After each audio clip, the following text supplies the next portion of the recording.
Bonsoir et bienvenue dans Podium Jeunesse, l'émission qui donne la parole aux jeunes Togolais. Aujourd'hui, nous nous penchons sur un sujet qui nous intéresse tous, l'avenir de nos communautés. Et qui mieux que les jeunes femmes dynamiques et engagées pour nous parler de cet avenir? Elles sont de plus en plus nombreuses à prendre les choses en main, à proposer des solutions innovantes et à s'investir pour un monde meilleur.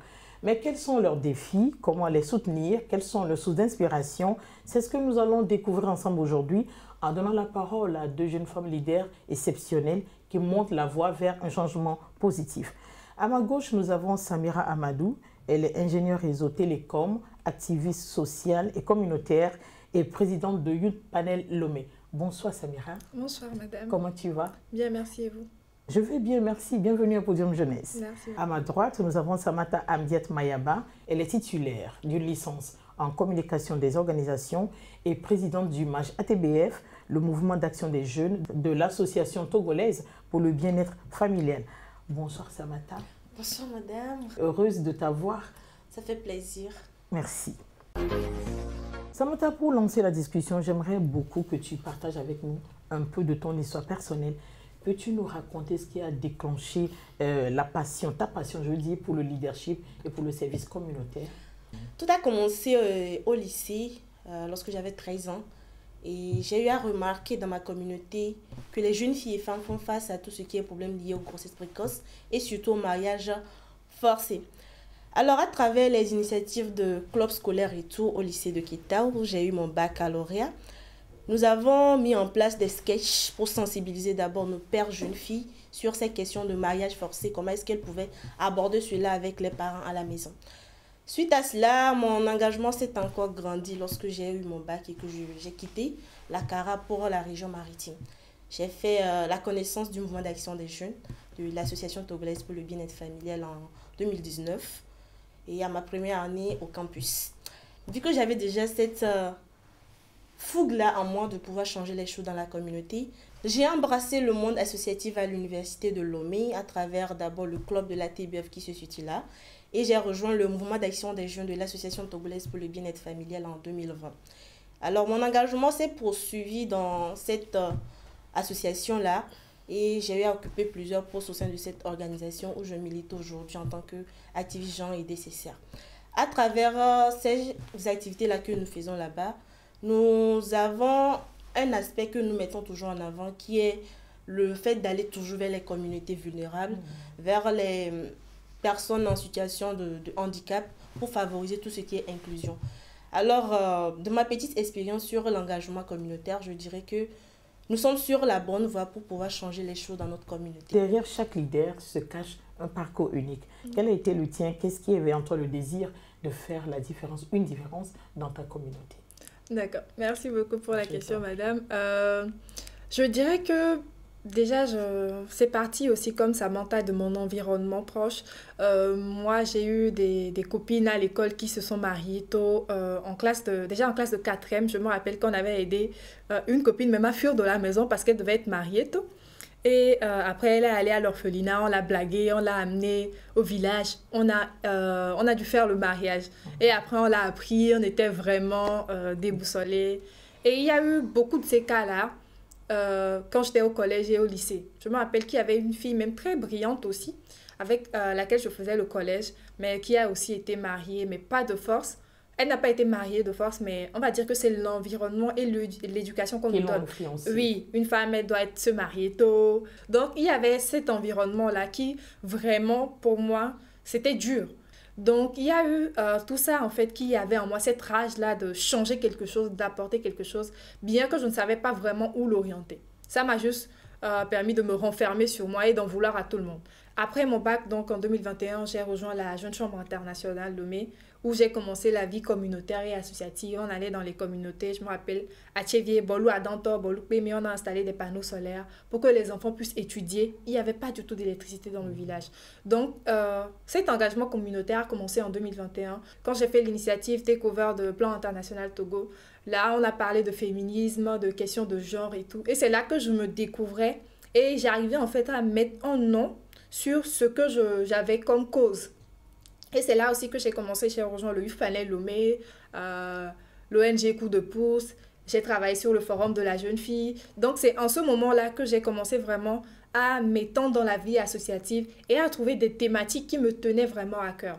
Parce que ça aussi, ça reste un défi. Quand vous arrivez dans la vie associative, il y a plusieurs thématiques, mais sur quoi est-ce que vous vous positionnez? Donc moi, c'était vraiment mon environnement qui a influencé ce choix-là, cette décision-là d'être dans la vie associative. Et heureusement aussi que j'ai eu l'opportunité d'être en contact avec des personnes qui ont pu me permettre d'être dans ce réseau de jeunes-là qui veut travailler sur quelque chose, qui veut changer des communautés. Donc, c'est beaucoup plus ça. Donc, c'est en étant membre de ces structures, de ces organisations et en participant à leurs activités que vous avez découvert votre voie. Oui, c'est oui. ça. Merci beaucoup. Samantha, les rencontres et les expériences sont souvent déterminantes dans un parcours de leadership. Comment ont été les tiennes et comment ont-elles influencé ta vision et ton action? D'accord, lorsque je retourne d'abord à l'essence même de mon engagement, je dirais que je rends hommage aujourd'hui à mon professeur de français, Monsieur Tchabegedou, qui m'a vraiment entretenu, surtout à la classe de première et terminale, où j'étais d'abord major de classe. Mais je fuyais ce rôle. Et je me contentais même du rôle de secrétariat. Je dis non, je préfère remplir le cahier de thèse, être major de classe avec tous ces gaillards de derrière, comme on a l'habitude de le dire au lycée. Mais il m'a fait comprendre que non, lorsque tu es premier d'une classe, c'est que tu l'as mérité, c'est que tu as travaillé, c'est que tu as bossé. Et c'est en cela que j'ai commencé à développer une confiance en moi. Je me suis dit oui, s'il le dit, c'est que forcément je dois le faire. Et donc j'ai commencé à prendre les initiatives, tout ce qui est prise de décision également en lien avec l'école et tout. Je me rappelle très bien qu'on avait même fait l'anniversaire de notre lycée des 40 ans, des 40 ans du lycée. Et donc j'étais appelée même à prononcer le discours, représenter les jeunes et tout de mon lycée. Wow. Donc je le rends vraiment hommage par rapport à tout ce qu'il m'a confié comme tâche, parce que certes on faisait même les activités scolaires, mais tout ce qui avait trait aussi aux activités extrascolaires et tout ça, là, au club et d'autres clubs d'établissement, il me confiait beaucoup de tâches, et également tout ce qui est aussi la lecture à travers les bibliothèques et tout ça, là, j'avais beaucoup de ressources à ce niveau-là. Et je dirais que toute rencontre n'est pas du hasard en ce sens-là, parce que voilà, j'ai fait le collège jusqu'au lycée et tout. Je me dis qu'il fait partie de ces personnes-là qui ont déclenché, voilà, qui ont fait ce déclic-là de ma capacité à l'idée. Et donc, lorsque je suis rentrée dans la vie associative à travers ces différents mouvements de jeunes et organisations, il faut dire que j'ai rencontré plusieurs personnes, que ce soit des personnes, des autorités locales ou internationales. Et surtout, je me dis que pour moi, les premiers modèles de leadership, même, ce sont mes parents. Pour ne pas dire ma mère elle-même, parce que c'est une femme très brave et quand on appelle femme battante aujourd'hui, moi je la vois en première position.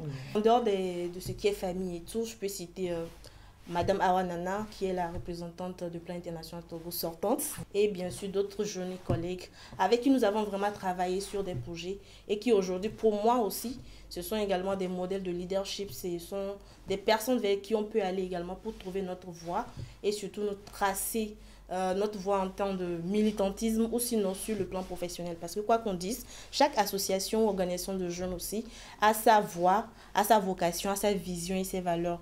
Et donc, en nous approchant de ces personnes ressources-là, ça nous permet de trouver notre voie et surtout de nous tracer sur le plan professionnel, personnel, tout comme changer quelque chose dans notre communauté. Qu'est-ce qui faisait que tu manquais de confiance en toi? Par exemple, lorsqu'on te confiait le rôle de major de classe, tu pensais que tu ne pouvais pas gérer? Oui, je me disais que non, je ne pouvais pas gérer. Bon, parce que j'étais dans une classe où moi, je me rappelle, j'étais également la plus petite de la classe. Et donc, moi, je me disais que voilà, on nous a appris le respect. Lorsque quelqu'un est plus âgé que toi, c'est que tu dois le respecter. Donc, c'est l'influence de la culture. Voilà, c'est l'influence de la culture. Voilà, c'était vraiment l'influence de la culture. D'accord, merci beaucoup. Samira, ton parcours est certainement riche en moments forts. Peux-tu partager avec nous ceux qui ont été les plus significatifs dans ton cheminement vers le leadership? Des moments forts, je vais parler du forum de la jeune fille qui a vraiment de belles anecdotes. Ça a été pour moi les premières activités que j'avais vraiment gérées. Donc c'était très intéressant. Un moment fort aussi, c'est l'édition de l'année dernière, en 2024, où la veille, on devait faire cette fois-ci les formations à la maison des jeux de Cara. La veille, le bus n'était pas encore réservé, on avait plusieurs contraintes et tout. En fait, je me suis allongée par terre et j'ai commencé à pleurer. J'ai vraiment commencé à pleurer. Je pleurais toutes les larmes de mon cœur. Oui, c'était c'était vraiment un gros défi parce que, en fait, faire des activités à Lomé, c'est différent. Mais là, j'allais dans une ville que je ne connais pas du tout. Je ne connais... En fait, j'étais juste allée jusqu'à Bafilo, mais je ne connaissais pas Kara. Donc, je vais dans une ville que je ne connais pas. Et il y avait toute une équipe qui comptait sur moi. J'étais la lead de la mission. Il y avait des prestataires qui attendaient mon OK. Moi aussi, j'attendais des partenaires aussi qui devaient faire des virements. Voilà, qui ne se prononçaient pas alors qu'on était à la veille de l'activité. Donc, il y a vraiment de ces moments-là qui sont certes difficiles, mais en même temps... Mais en fin de compte, tout s'est bien passé. Oui, oui. C'est l'apprentissage. Samantha, le leadership féminin en particulier, pour les jeunes femmes, peut être semé d'embûches. Quels ont été les défis spécifiques que tu as rencontrés et comment tu as trouvé la force pour les surmonter? Parlant de défis, il faut dire que la vie de tous les jours est faite de défis. Mais lorsque je fais référence à ce qui est leadership féminin, dans une communauté où on croit encore que les femmes à certains postes de responsabilité ne peuvent vraiment pas faire grand-chose, je dirais que ce n'est pas toujours facile. D'abord de convaincre à la personne qui doit peut-être te confier le projet ou sinon convaincre également les différentes parties prenantes à épouser ta vision. Je me rappelle en 2022 où j'étais directrice du projet Femitech. C'est un projet qui visait à renforcer la capacité des jeunes filles et qui ont également des idées de projets d'entrepreneuriat sur tout ce qui est soft skill et en même temps tout ce qui est communication digitale et tout, pour les permettre de garantir une bonne image de marque de leurs produits.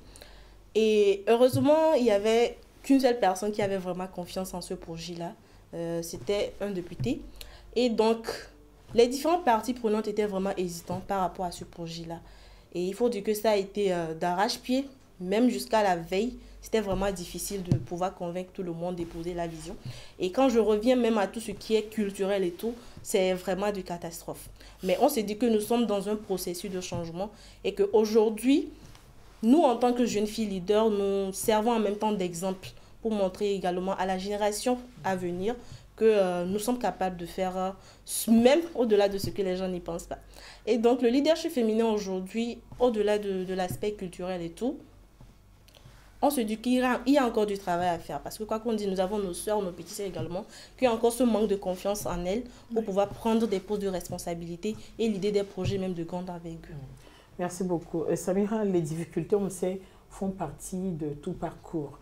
Quelles ont été les tiennes et comment ta détermination et ta résilience t'ont permis de les dépasser? Dans le volet culturel, la famille même, c'était compliqué parce que moi, j'ai été, on va dire, je ne sais pas trop comment formuler ça, mais d'un point de vue externe de la famille proche, j'étais, on va dire, un peu trop gâtée selon certaines personnes. Okay.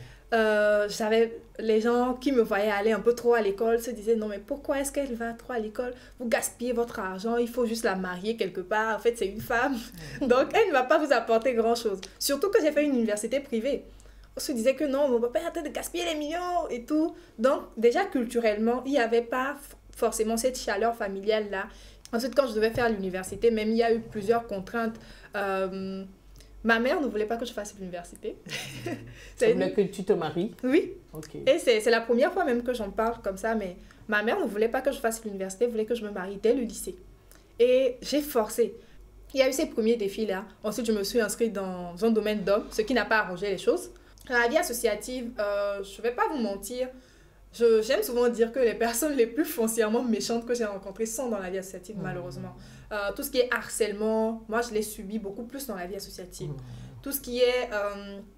il y a aussi le fait que vous êtes des fois dans une organisation et les leaders de cette organisation-là n'épousent pas forcément la vision que ces leaders-là prétendent prôner. Donc vous êtes là, vous travaillez sur un projet, vous mettez tout, on veut parler de leadership féminin et tout, mais les leaders même derrière ne vous mettent pas forcément tout ce qu'il faut et là ça décourage en vrai. Parce que quand on arrive, il y a encore cette naïveté là de penser que tout le monde est bon, tout le monde a un cœur bon, on défend la même cause et donc je me suis heurtée à pas mal de réalités qui aujourd'hui m'amènent à voir plus clair et à choisir mes combats. Je sais mieux les projets sur lesquels je me positionne. Quand on me sollicite pour un panel, même quand je vois même l'organisation, je sais déjà si je dois décliner où y aller. Donc ça permet quand même d'avoir une certaine vision. De faire la part des choses. De faire la part des choses, voilà. Donc les défis sont à tous les niveaux, hein, que ce soit dans le volet culturel, familial, le domaine professionnel et même le domaine social. Ensuite, il y a aussi le fait qu'en tant que jeune, on n'arrive pas forcément à bien s'organiser, à faire la part des choses, comme on disait tout à l'heure. Mais je crois que c'est des choses qui s'apprennent à base d'expérience Oui. que vous faites le long de la vie. Place à la première partie de notre rubrique Vos avis nous intéressent. Les intervenants nous dévoilent les qualités essentielles qui font une leader d'exception.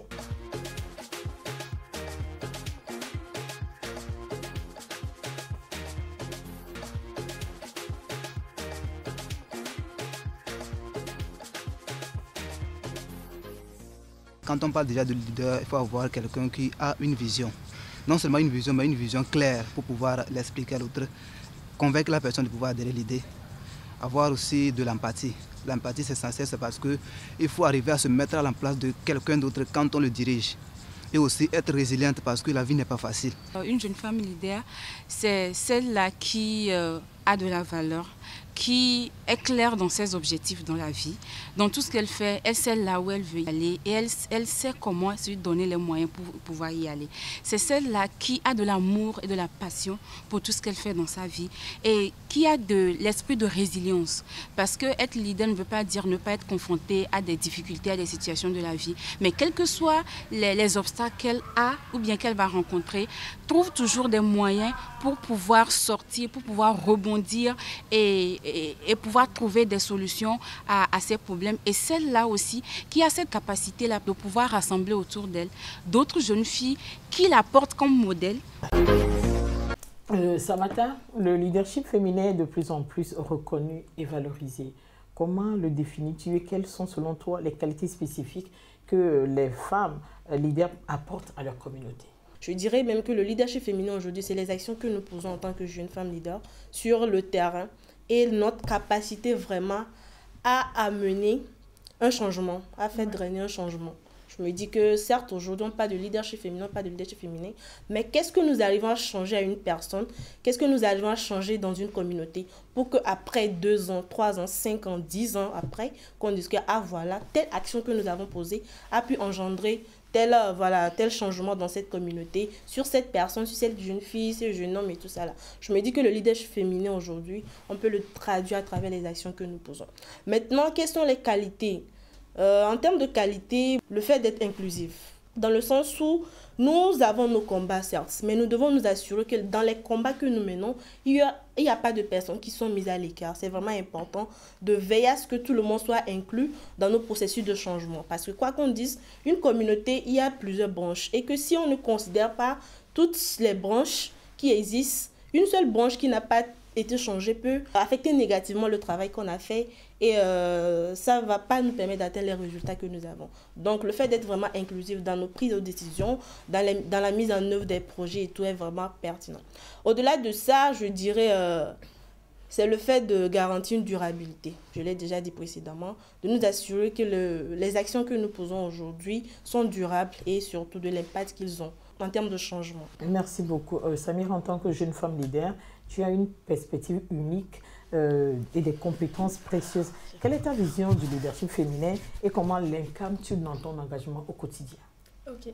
Moi, ma vision du leadership féminin, c'est déjà le fait qu'il faut forcément apporter quelque chose dans la communauté. Je ne suis pas forcément des personnes qui pensent qu'il faut leader une association ou une organisation de jeunes avant de pouvoir apporter un impact. Parce qu'il faudrait amener les gens à développer leur plein potentiel et à arriver à un niveau donné de leur vie. Il ne faudrait pas se cantonner forcément sur le leadership, c'est aller dans un village, partager des cahiers, aller voir des enfants de rue, leur donner à manger. Ce n'est pas forcément ces actions-là, mais ce sont des actions quotidiennes.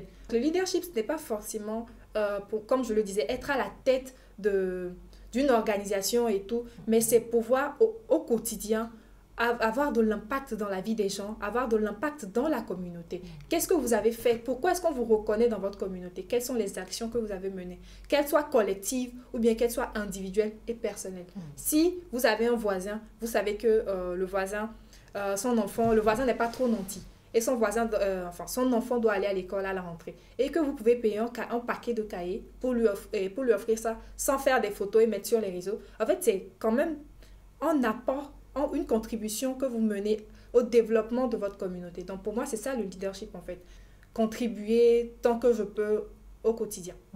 chaque apport En étant fait, inclusif aussi, comme Amdia l'a dit. donc chaque apport qu'on fait Oui. doit viser ceux qui en ont vraiment besoin, Voilà. et qu'on n'est pas obligé de mettre tout le monde au courant. Dans cette deuxième partie de notre rubrique Vos avis nous intéressent, les personnes interrogées partagent leur point de vue sur la manière dont le leadership féminin peut contribuer à résoudre les problèmes de notre société. On regarde.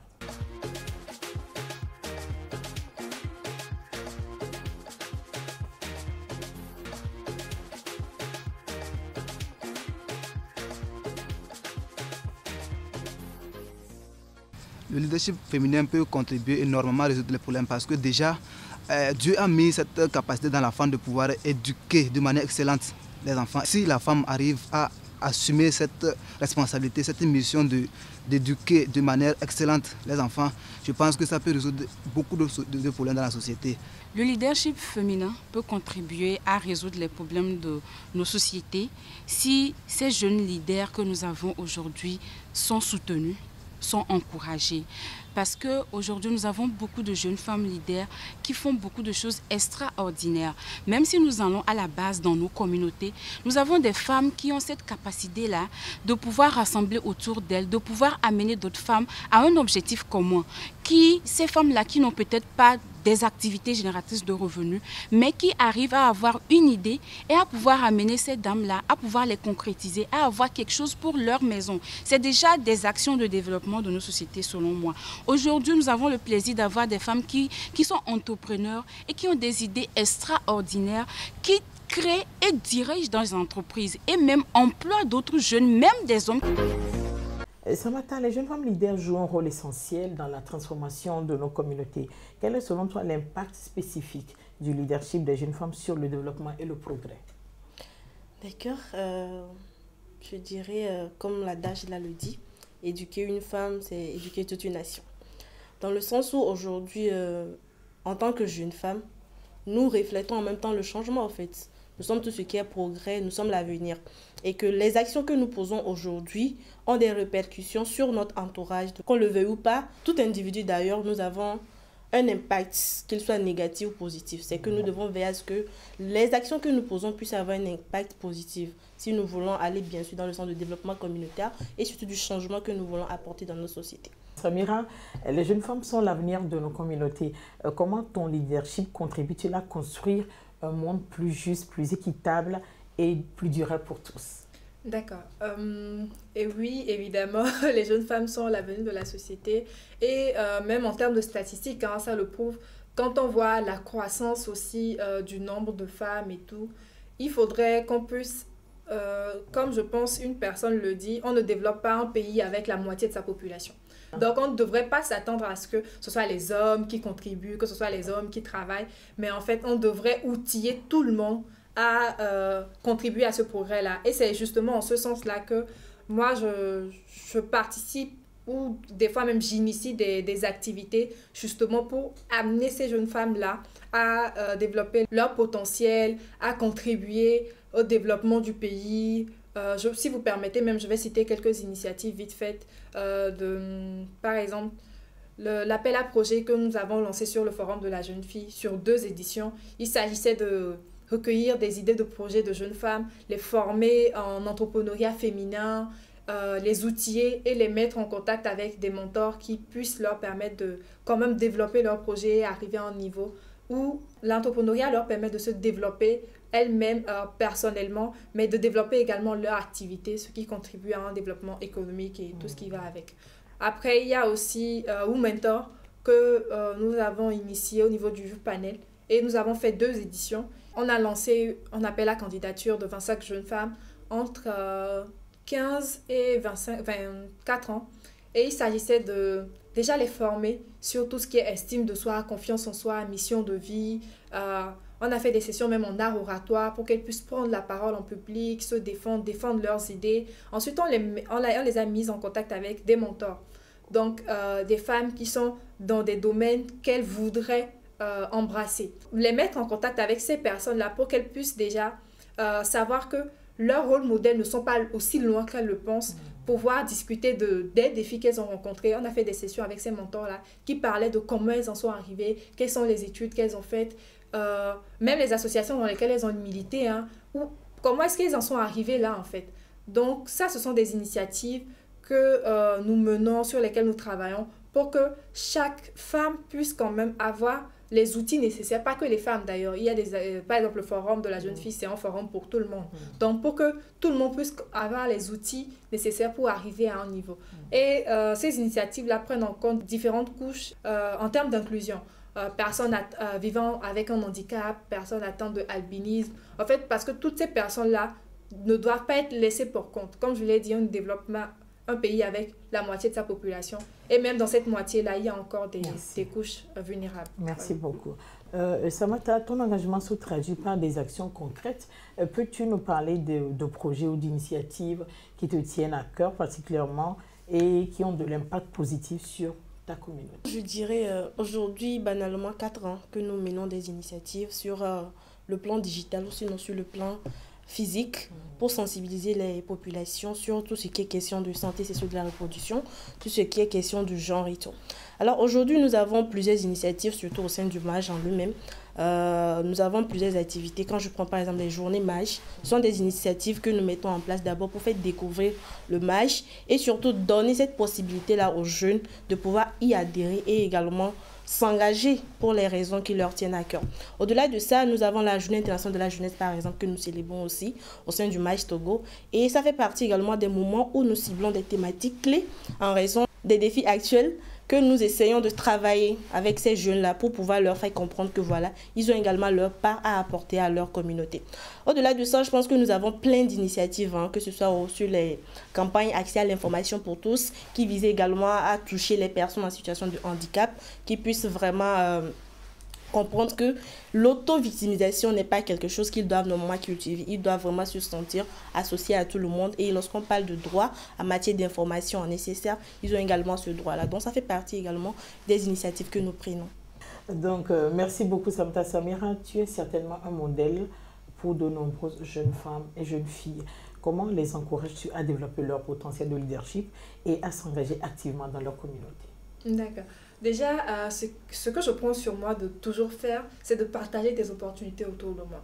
Si par exemple, il y a des opportunités de formation, de participation à des événements, des opportunités même d'appel à candidature, tout ça là, j'essaie de tout faire pour ventiler l'information autour de moi, pour que ces jeunes femmes qui sont dans mon réseau puissent en bénéficier. Et il y a des personnes, quand elles me disent directement que moi je suis intéressée par ceci, par cela, j'essaie de m'en rappeler pour leur transférer ça directement au cas où elles n'arrivent pas à voir les posts que je fais. Il y a également le fait que je les invite à mes propres initiatives et à mes propres activités pour qu'elles puissent y participer et en bénéficier aussi.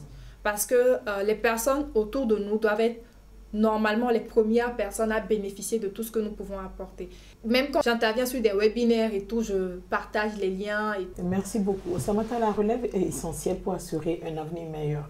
Comment inspires-tu d'autres jeunes femmes à prendre leur place et à devenir des actrices de changement dans leur communauté? Alors, j'ai l'habitude de dire que vivons nos rêves tels que nous le concevons. Parce que quoi qu'on dise, on ne doit pas permettre à la société d'être un frein à ce que nous voulons réaliser, à ce que nous voulons devenir. En tant que jeune fille, aujourd'hui, moi, ce que j'essaie de faire quotidiennement, comme l'a dit Samira tantôt, hormis le fait de mettre à disposition des opportunités, c'est de vraiment faire comprendre à mes pairs la pertinence de vraiment s'intégrer dans la vie associative et surtout si le peuvent de le faire très tôt qu'ils le peuvent, parce que quoi qu'on dise, ça fait partie d'un processus aujourd'hui qui nous permet en tant que jeunes de nous positionner même sur le marché de l'emploi et surtout d'apporter un plus à notre communauté. La personne que moi je suis aujourd'hui, je dirais même que je suis le fruit de mon engagement social aujourd'hui à travers les opportunités que j'ai aujourd'hui, c'est les réseaux que j'ai su tisser dans ma vie associative. Donc pour moi, c'est vraiment un tremplin d'éducation, de changement et surtout d'avenir pour la jeune génération. Samira, les jeunes femmes leaders sont confrontées à de nombreux défis. Quels sont selon toi les obstacles les plus importants à surmonter et comment peut-on collectivement les soutenir et les encourager? Beaucoup de jeunes femmes sont confrontées à plusieurs défis à tous les niveaux, comme je le disais tantôt. Donc les défis, déjà même, des fois même c'est personnel, parce que quand on grandit dans un environnement où on nous dit que la femme doit rester à la maison, par exemple que les enfants n'ont pas le droit de parler. Donc ça, en fait, il y a l'estime de soi qui est trop bas pour beaucoup de personnes. Donc déjà, arriver même à se développer personnellement, à dépasser ce cap-là, c'est un défi pour beaucoup de personnes. Et après, il y a tout ce qu'il y a comme pression sociale, harcèlement en milieu professionnel, en milieu associatif, même des défis quotidiens de formation, d'organisation, même en tant que jeune, pour, par exemple, pour des jeunes qui sont en formation, pour des jeunes qui sont également militants dans la vie associative.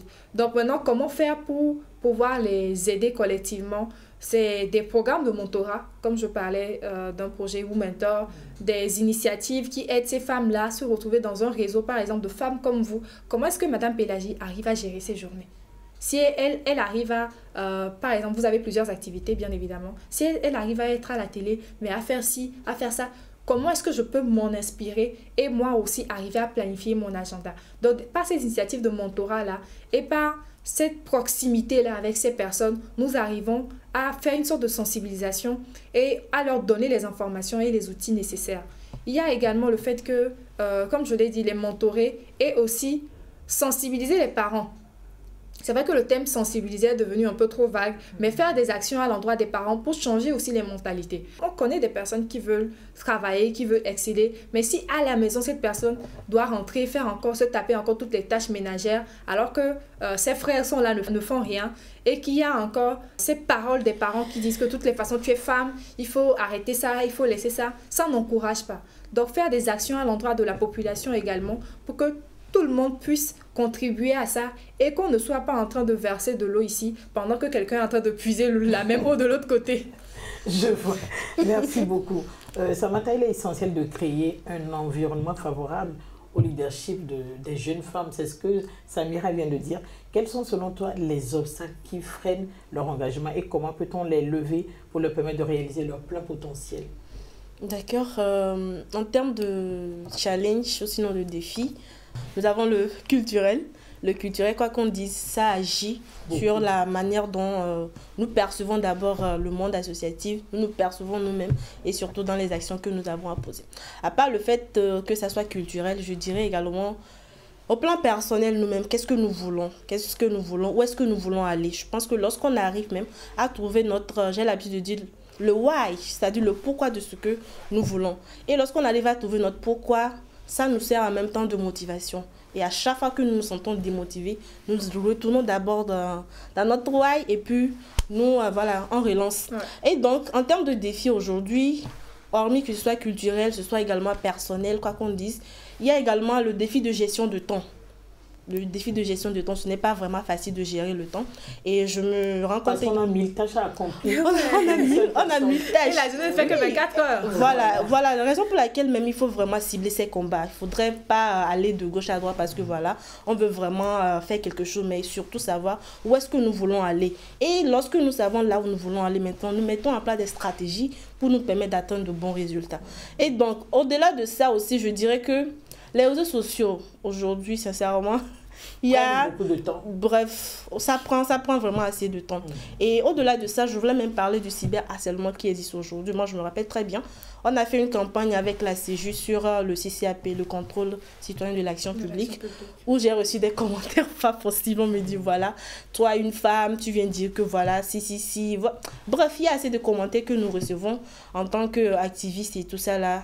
Et je me dis que ça fait partie également des challenges. La raison pour laquelle il faut aussi travailler tout ce qui est santé mentale. Ce n'est vraiment pas négligé. Voilà, la santé mentale est vraiment importante. Donc, ça fait partie des solutions qu'on pourrait proposer pour permettre à ces jeunes filles et femmes de pouvoir s'engager dans la vie communautaire. Pour gérer toutes ces pressions-là. Samira, comment imagines-tu l'avenir de nos communautés et quel rôle les jeunes femmes leaders peuvent-elles jouer pour concrétiser cette vision? Je vais reprendre les mots du professeur Abawe qui disait... Je rêve d'un monde où on ne va pas se lever et célébrer le 8 mars. C'est qu'on va se lever et puis c'est un jour simple, chacun va à ses occupations. C'est pour dire en fait que moi, l'avenir que je vois, c'est vraiment un monde dans lequel il n'y a pas de rôle genré. Il n'y a pas de... Parce que c'est la femme, elle fait ci, parce que c'est l'homme, elle fait ça. Mais il y a en fait des rôles que tout le monde décide de faire. Si je veux faire ceci, je le fais sans me poser des questions, en fait, sans me demander si les femmes le font, si je peux le faire, si... En fait, sans qu'il n'y ait ces si-là, mais c'est comment arriver à le faire, que ce monde-là soit un monde vraiment libre, où tout le monde a la capacité et les outils nécessaires, les opportunités, les droits pour arriver à atteindre les buts que cette personne-là s'est fixée. Et comment arriver, comment les jeunes femmes d'aujourd'hui peuvent y arriver? Déjà, je vais dire aussi que c'est un travail collectif. On est à deux dans la société, donc autant les jeunes femmes que les jeunes hommes, nous devons travailler ensemble pour atteindre cet idéal-là. Oui, parce que, quoi qu'on dise, c'est les deux personnes qui fondent les familles, c'est les deux personnes. Dans les milieux professionnels, on parle de harcèlement et tout aujourd'hui. On lutte contre ça, on sensibilise les femmes, on leur donne des conseils. Mais qui harcèle? Est-ce que vers l'harceleur, on ne devrait pas aussi faire plus d'actions? En tant que jeunes aujourd'hui, nous devons travailler sur nos compétences. Parce que quoi qu'on dise, même si on veut donner des opportunités aux femmes, il faudrait que ces femmes-là aussi puissent mériter ces opportunités-là. Donc travailler sur nous-mêmes, avoir les compétences qu'il faut pour que quand il le faudra, on puisse réclamer nos droits. Et également, au niveau des hommes également, travailler sur leur mentalité. Et là, c'est un travail qu'on fait ensemble. Samantha est en train de rigoler. Mais pourquoi Samantha éclate de rire? J'éclate de rire parce que c'est vraiment un défi aujourd'hui. Hein, le fait de changer la mentalité des hommes. Parce que c'est pas facile. Culturellement parlant, c'est pas facile. C'est pas du tout facile. Tu peux travailler sur toi, être la femme leader que tu veux être. Mais si tu n'as pas, par exemple, le partenaire en face qui a la même vision des choses que toi, qui a la même conception des choses que toi, il est vraiment compliqué d'évoluer. Donc, travaillons sur nous, mesdames. Mais... travaillons également avec les... Monsieur travaille aussi sur vous. Comme ça, la collaboration, c'est pas facile. Les jeunes femmes du Togo ont un potentiel immense. Je crois que tu le sais. Et quel appel souhaites-tu leur lancer pour qu'elles prennent conscience de leur pouvoir et qu'elles s'investissent pleinement dans la construction d'un avenir meilleur pour elles-mêmes et pour leur communauté? En 2 mots. 2 mots. Le temps. Chères jeunes filles, chères jeunes dames, croyez en vos potentialités. Moi, je crois en la capacité à nous, jeunes filles ou dames, de pouvoir changer ce monde-là. Je crois qu'en tant que jeunes filles leaders togolaises, nous avons également cette vision. Nous avons le droit d'avoir une vision. Nous avons le droit de rêver. Nous avons le droit d'avoir des ambitions aussi grandes qu'elles peuvent l'être. Donc, ayons de grandes ambitions, cherchons à avoir de l'impact autour de nous de manière quotidienne et surtout assurons-nous que tout ce que nous sommes en train de faire aujourd'hui, dans 10 ans, ça aura des répercussions assez positives. Donc, il est vraiment important de mesurer les actions que nous avons aujourd'hui et surtout de cultiver tout ce qui est inclusif dans nos actions. Merci beaucoup, Samira. Pour conclure, quel message fort souhaites-tu adresser aux jeunes femmes du Togo pour les encourager à prendre leur place, à faire entendre leur voix et à devenir des leaders de demain?